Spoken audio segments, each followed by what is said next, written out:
Stick with me and I'll show you everything you need to know about creating a priority field in Airtable. In today's video, I'm going to walk you through step by step how to add and configure a single select field so you can color code your priorities, high, medium, and low, and instantly see what needs your attention most. Airtable is such a versatile tool for organizing projects, clients, or even personal tasks, and adding a priority system is one of the simplest ways to turn a flat spreadsheet into a dynamic visual workflow. If you find this helpful, please like and subscribe, and let's get started.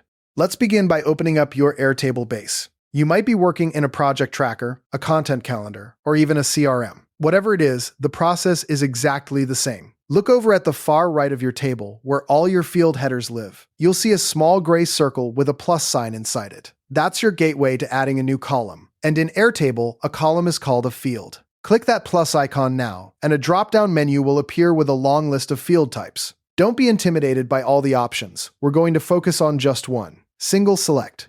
Scroll down or start typing single select in the search bar that appears, and click on it when you find it. This is a dedicated field type for creating a drop-down menu where you can only pick one option per record, which is exactly what we need for priority levels. Once you've selected single select, Airtable will prompt you to name your field. I recommend naming it something clear and intuitive, like priority. But you could also call it urgency or importance, if that fits your workflow better. Just type that in and press enter or click the green Create Field button. Now you'll see a new empty column appear, and if you click on any cell within it, a small pencil icon or the word Edit will appear. Go ahead and click that to open the field editor. This is where the magic happens. You'll be taken to a panel that shows your current options, which is just a blank list for now. And you can start adding your priority levels one by one. Type in high and press enter, then medium, then low. But here's where Airtable really shines. You can also add emojis to make these options visually pop at a glance. For example, I like to add a red circle emoji before high, a yellow circle before medium, and a green circle before low. You can copy those from anywhere, or just type :red circle on a Mac or Windows emoji picker. Each option you type will automatically get a default color, but you can click on the small color swatch next to each option to assign a specific color. I usually set high to red, medium to yellow, and low to green because those are universally understood signals. Once you've added all your options and colored them, click Save at the bottom of the panel, and you're done. Now you'll see that any cell in your new priority field can be clicked to reveal a clean drop-down menu with your 3 color-coded options.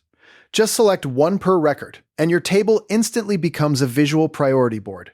This is incredibly useful for filtering or sorting later. For example, you can click the drop-down arrow on the priority field header and choose Sort Ascending to push all your high-priority items to the top.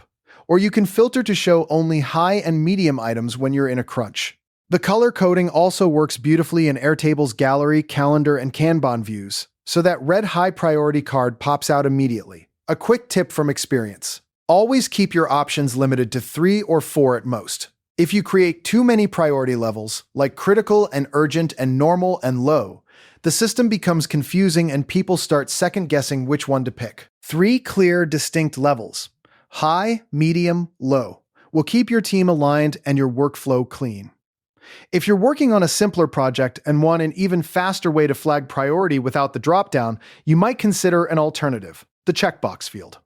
To add one, just click that same plus icon at the far right of your headers, search for checkbox, and name it something like Flagged as Priority. This gives you a single clickable checkbox. Checked means it's a priority, unchecked means it's not. It's a binary yes or no system, which is perfect for quick triage when you don't need granularity. For instance, if you're managing a rapid response team or just tracking personal to-dos for the day, the checkbox is fast and intuitive.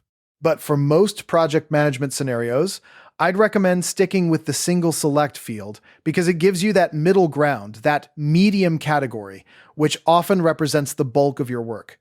That said, you can actually combine both approaches in the same table, have a checkbox for an urgent flag and a single select for overall priority, but keep your table clean and avoid overcomplicating things.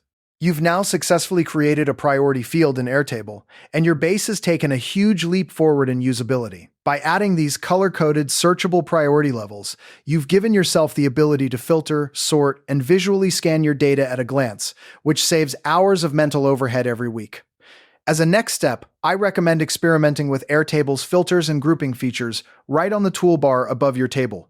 Group by priority, for example, and you'll see all your high items clustered together at the top of each group. You can also create a view that only shows high and medium items, which is great for daily stand-up meetings where you just want the hot tickets. If you ever need to revisit these steps, feel free to save this video or bookmark it for later. Thanks so much for watching, and I'll see you in the next one.